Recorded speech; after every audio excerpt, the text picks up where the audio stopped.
Party है जहां बाल्यकाल से ही माननीय मोदी जी ने अपने जीवन यापन को शुरू किया।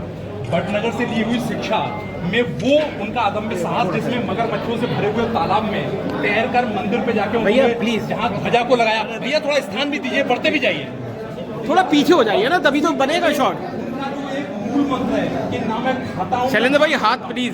जिसको उन्होंने गुजराती में कहा है कि भूख खातो नहीं खावा देतो नहीं, तो वो आज भी भारतीय संस्कृति में और उनके प्रशासनिक कार्यों में आज भी परिलक्षित होता है।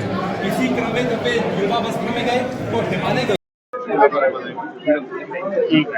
भारतीय जनता पार्टी की पूरे देश भर में सदस्यता अभियान अभी चल रहा है।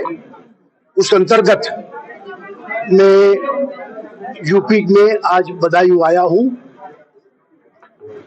भारतीय जनता पार्टी दुनिया की सबसे बड़ी पार्टी है। लास्ट टाइम 11 करोड़ से ज्यादा सदस्य बने थे और 6 साल के बाद हम फिर से सदस्यता करते हैं। एकमात्र भारतीय जनता पार्टी है कि जो लोकतांत्रिक ढंग से अपनी पार्टी चलाते हैं। बाकी सब लोकतंत्र बचाने की बातें करते हैं, लेकिन पार्टी में कोई लोकतंत्र नहीं है। और पूर्व शासन में थे तभी भी लोकतंत्र का उन्होंने मृत्यु घंट बजाया था इमरजेंसी में, सबको पता है। हम लोकतंत्र तरीके से काम करते हैं, इसलिए सदस्यता झुंबेश वो हमारी प्राथमिकता रहती है। और नीचे बूथ तक सदस्य बनाते हैं, फिर सदस्य बनाने के बाद उसमें कमेटी बनती है, उनकी चुनाव होती है, फिर मंडल की चुनाव होती है, फिर जिला की चुनाव होती है, फिर प्रदेश की और फिर राष्ट्रीय चुनाव होती है। ये हमारी कार्य पद्धति रही है। तो इस बार भी बहुत उत्साह के साथ लोग सदस्य बन रहे हैं और मुझे उम्मीद है कि लास्ट टाइम का जो फिगर था उससे भी हम क्रॉस करेंगे। सर, इस सदस्यता अभियान का अगले चुनाव पर कितना फर्क पड़ने वाला है? एक्चुअली हमारी पार्टी कार्यकर्ता की पार्टी है, दूसरी पार्टी परिवार की पार्टी है। कार्यकर्ता की पार्टी में कार्यकर्ता केंद्र स्थाने रहता है और कार्यकर्ता के बलबूते पर हम आगे बढ़ते हैं। हम वोट बैंक की राजनीति नहीं करते। तो कार्यकर्ता यानी कि शुभेच्छक सदस्य बने, सदस्य में से कार्यकर्ता, सक्रिय कार्यकर्ता बने, फिर वो नेता बने। ये सारी सिस्टम पार्टी में सेट हुई है। तो इस सदस्यता से काफी कार्यकर्ता मिलेंगे और इसके आधार पर पार्टी और मजबूत बनेगी। जिस तरीके की इस समय राजनीति हो रही है, चाहे भाषा शैली को लेकर आप देखें, चाहे अखिलेश यादव की भाषा शैली हो या योगी जी की भाषा शैली हो, उसको आप कैसे देखते हैं कि क्या राजनीति का स्वरूप ही बदल गया है क्या?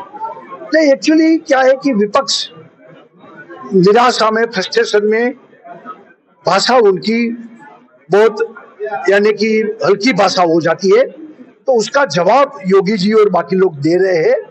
बाकी संयम पूर्वक इतने सालों में जो मोदी जी के खिलाफ भाषाएं जो उपयोग किया है, शब्द का उपयोग किया है, ऐसा तो हमने कभी नहीं किया है। तिरुपति मंदिर में जिस तरीके से लड्डू वाला मामला जो हुआ, राम मंदिर की जब स्थापना हुई थी तब भी वो लड्डू आए थे यहाँ पे, उसको आप कैसे देखते? देखिए, नड्डा जी ने घोषणा की है कि उनकी जांच होगी और हिंदुओं की आस्था को बड़ी ठेस पहुंची है।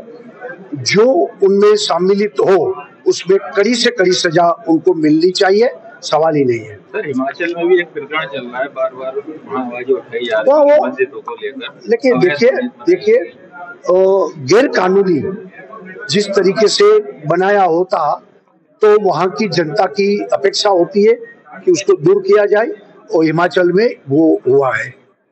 लगता है कांग्रेस गवर्नमेंट वहाँ कार्रवाई कर रही है। देखिए कांग्रेस गवर्नमेंट नहीं कर रही, लेकिन लोगों का दबाव है तो करनी चाहिए। जैसे उत्तराखंड में दूर किया हमने। अभी जिस तरीके की घटनाएं लगातार रेलवे विभाग की आ रही है कि कभी पटरियां उखाड़ दिया, कभी वो ऐसी लाइन को डिस्टर्ब कर दिया, उसको आप कैसे देखते हैं? देखिए ये मैं मानता हूं कि देश को नुकसान करने वाले तत्व लोग अभी फ्रस्ट्रेशन में ये सब कर रहे हैं। उसके सामने भी कड़ी से कड़ी कार्यवाही होनी चाहिए।